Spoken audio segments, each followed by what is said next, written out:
Street Journals. Today's episode is all about shooting film. And I'm doing a solo episode today as well because I haven't got anybody to help me film. But we're shooting with this Yashica T5. I've been shooting with it for about a couple of weeks now. My grandma actually gave me this camera a few years ago. It's just been collecting dust, so I thought I'd get it out, buy a couple of rolls of black and white film and basically see what I can make with it. I've made a slight error that I've already shot like 34 exposures on it, so I've only got 2 left and then I have to change film. So I'm going to fire off those 2 frames and then I'll find like a coffee shop, change them, and then we'll just go from there.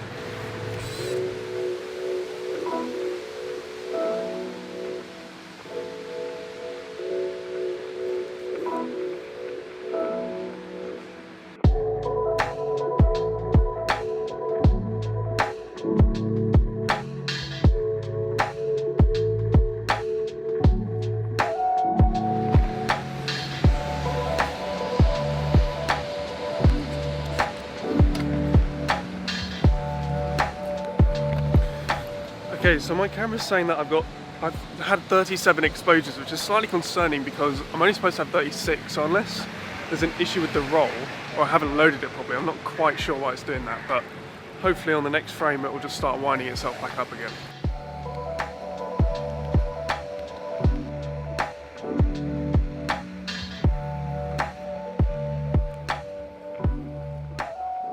Okay, so I did what I thought I was going to do. It rewound on the 38th exposure, so I'm not entirely sure if I got those last 2 frames, but at least it means that the roll of film's loaded properly. And hopefully I should have all the images from the past couple of weeks on there. But now, obviously I'm going to change rolls, so I'm going to go find a coffee shop somewhere and go and do that right now.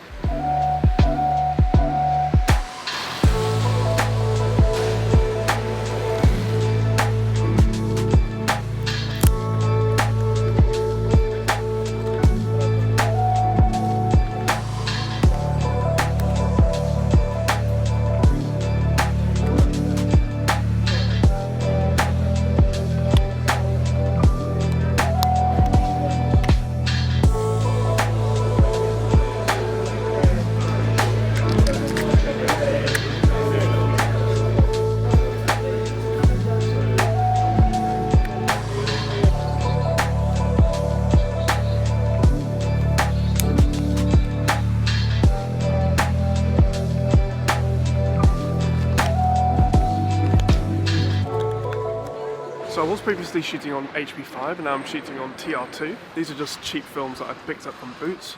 I didn't see any point in spending lots of money on expensive films, so anything from like a little chemist will do.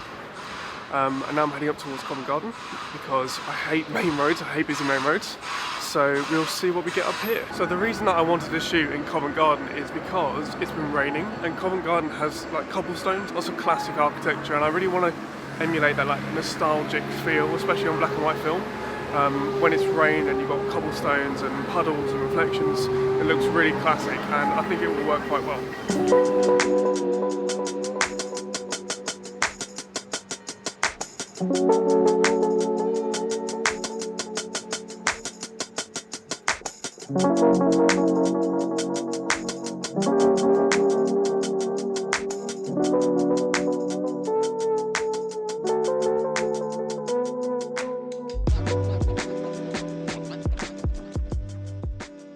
Okay, so a couple of thoughts on the Yashica T5. One big negative is that it's actually really slow to start up.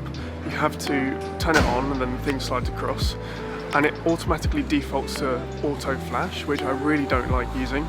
I wish it would default to no flash and then give you the option to turn that flash on.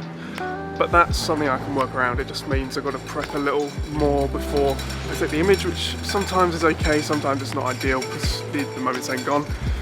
But that's sort of, it's made up for by the fact it's so small and I can fit it just in my jacket pocket, just super handy. And nobody thinks that I'm like taking a picture of them, they think I'm like a tourist, just like a toy camera, which is really, really handy. So that sort of makes up for the slow startup.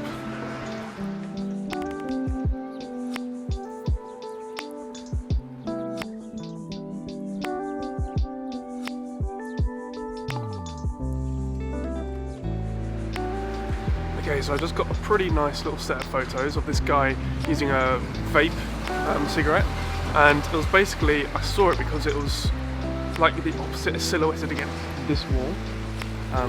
So the white smoke was like really visible. So I just got a few alternate frames of like what he was doing. Hopefully I've got a few in there that actually turn out alright. I think the ones with the darker background are going to work better, but we'll see about the one with the light background as well. So one more thing about the Yashica T5 is that it's fully automatic. The only control you have over the camera is what film you put in it. Essentially meaning that you don't really have any control over exposure, aperture. I think it's a fixed aperture anyway. But it would be really nice to actually have like an exposure compensation dial or something like that, just to have a little bit more freedom with what I can shoot. I don't know how it meters, I don't know what kind of metering it favours, whether it likes to overexpose or underexpose. I personally always like to underexpose my images slightly just because I like to retain those highlight details. But we'll see how it turns out.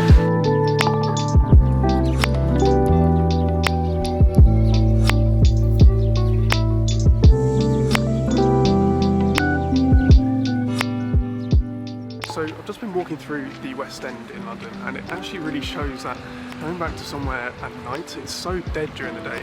All the lights come on at night and everything, so all the shops are lit up, and it actually looks a lot better in the evening, which is interesting.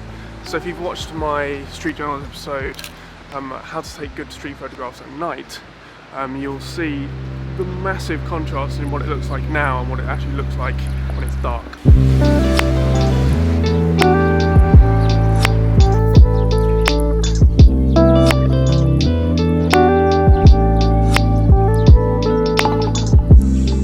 Okay, so a very quick tip. If you're not very confident photographing people and you think that they're going to confront you, one little trick that I do, and I know that a lot of other people have adopted over the years, is to not make eye contact with them. So look at something in the distance, sort of like behind the person you want to photograph, bring up your camera, take the picture, and then don't make eye contact afterwards, because the moment you make eye contact, you're sort of reinforcing the fact that you've taken a picture of them and not what you were looking at previously. So if you're not too confident with taking pictures of strangers, and that sounds a bit weird to say out loud, but that's a trick that you should probably just give a go. And if you do find that trick helpful, then let me know. My goal is always to educate people, especially on this channel, so yeah, nice little quick tip as I'm walking over to Waterloo.